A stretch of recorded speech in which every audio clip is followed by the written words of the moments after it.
एक किसान था, उसका सबसे अच्छा दोस्त था एक प्यारा सा तोता।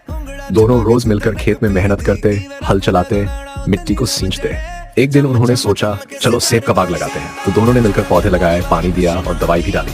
किसान बहुत खुश हुआ, उसने तोते को भी एक मीठा सा सेब खिलाया। दोनों ने साथ मिलकर खुशी मनाई। मगर जब किसान ने देखा कि इतने मेहनत के बाद भी किसी ने लाइक और सब्सक्राइब नहीं किया, तो उसे बहुत गुस्सा आ गया। उसने तोते को डांटते हुए भगा दिया। बेचारा तोता, वो बस एक उम्मीद लिए बैठा है कि शायद कोई तो लाइक कर दे, कोई तो सब्सक्राइब कर दे।